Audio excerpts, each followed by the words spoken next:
मेरे प्यारे धर्म बंधुओं, आप सबों को पिता ईश्वर की कृपा एवं जय यीशु। आज की इस धर्म शिक्षा में हम ईश्वर स्वर्गदूतों का सृष्टि के बारे में कुछ रोचक बातें सीखेंगे।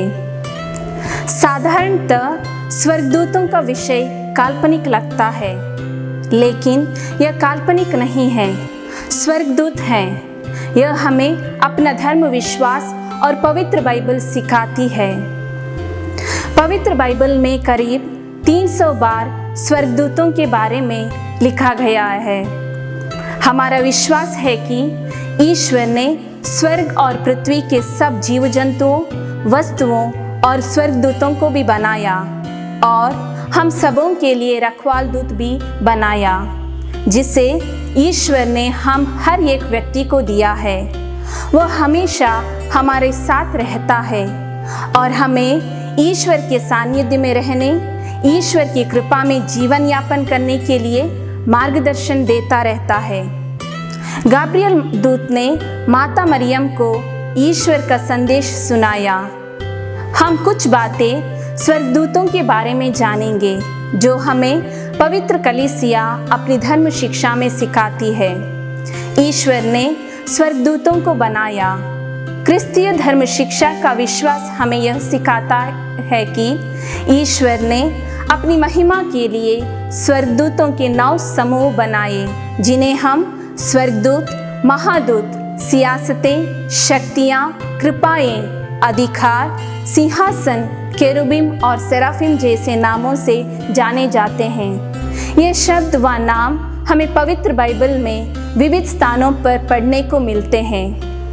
ईश्वर ने इन स्वर्गदूतों के समूह को विविध शक्तियाँ और वरदान दिए हैं जो उनके कार्यों के अनुसार हैं। इनमें सबसे बड़े स्वर्गदूत केरुबिम और सेराफिम माना गया है। वो ईश्वर की महिमा का गुणगान करने के लिए बनाए हुए हैं। स्वर्गदूत कौन है? स्वर्गदूत शुद्ध आत्माएं हैं। उनका शरीर नहीं होता है, इसलिए वे हमारे शारीरिक आंखों से दिखाई नहीं देते हैं। जब ईश्वर उन्हें किसी महत्वपूर्ण कार्य पूरा करने भेजता है, तब वे मनुष्य का शरीर धारण कर लेते हैं, जिससे वे हमें दिखाई दे सकें। इसी प्रकार महादूत गैब्रियल माता मरियम को संदेश देने प्रकट हुआ था। इसे हम लूकस अध्याय 1 वाक्यांश 24 में पढ़ते हैं। और पुराने विधान में महादूत रफाएल युवा तोबायस को अपनी यात्रा के समय प्रकट हुआ था। तौबीत अध्याय 5 वाक्यांश 12 और 15। जब ईश्वर ने स्वर्गदूतों की सृष्टि की, तब ईश्वर ने आरंभ में ही उन्हें स्वर्गिक महिमा प्रकट नहीं की। ईश्वर ने उन्हें स्वर्ग का अनंत सुख और आनंद देने से पहले उनके वफादारी की परीक्षा लेने चाहा। इसी परीक्षा में प्रमुख दूतों में से एक लूसीफर, जिसका अर्थ है ज्योतिदारक, वह ईश्वर की इच्छा और योजना के विरुद्ध गया। लूसीफर स्वर्गदूतों में अति सुंदर और बुद्धिमान था, लेकिन वह भूल गया कि ईश्वर ने ही उसे इन गुणों को दिया था। जब ईश्वर ने सभी स्वर्गदूतों की परीक्षा ली, तब लूसीफर ने ईश्वर की आज्ञा मानने से इनकार किया।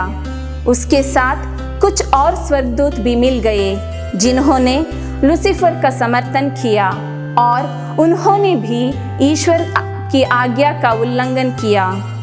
ईश्वर ने स्वर्गदूतों को भी स्वतंत्र इच्छा का वरदान दिया था, जिसके तहत लूसीफर और उसके साथियों ने ईश्वर के विरुद्ध जाने का विकल्प अपनाया। इसके फलस्वरूप वे हमेशा के लिए ईश्वर से दूर हो गए। ईश्वर के पक्ष के महादूत मिकाएल ने बुरे दूतों को ईश्वर के आदेशानुसार स्वर्ग से बाहर निकाल दिया और वे अंधकार में डाल दिए गए। प्रकाशना ग्रंथ 12:7-9 में हम पढ़ते हैं। स्वर्गदूतों के बारे में पवित्र बाइबल में लिखा हुआ करीब 300 बार पाते हैं। स्वर्गदूत ईश्वर द्वारा बनाए हुए आत्मिक जीव हैं। वे उच्च ज्ञान और स्वतंत्र इच्छा के जीव हैं, जो स्वर्ग में ईश्वर के सानिध्य में सुख और आनंद लेते हैं। यहाँ पर हम विशेषकर 3 स्वर्गदूतों के बारे में देखेंगे। पहला, महादूत मिकाएल, जिसने अपने साथी स्वर्गदूत लूसीफर का विरोध किया। लूसीफर ईश्वर के बराबर होना चाहता था।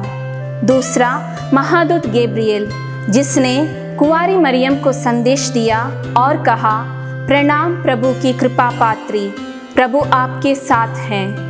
गैब्रिएल दूत ने मरियम से कहा था कि आप प्रभु यीशु की माँ बनेंगी। तीसरा, महादूत रफाएल, जो ईश्वर के द्वारा तोबियस, उसके पुत्र और बहू को स्वास्थ्य करने भेजा गया था। ईश्वर ने स्वर्गदूतों की रचना क्यों की?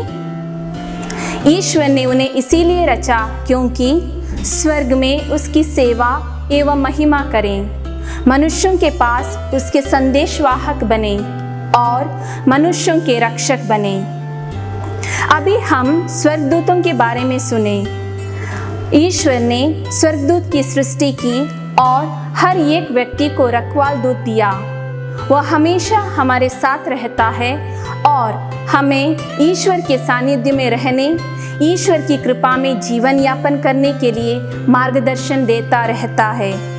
आइए हम ईश्वर की दूत की प्रार्थना एक साथ मिलकर बोलें।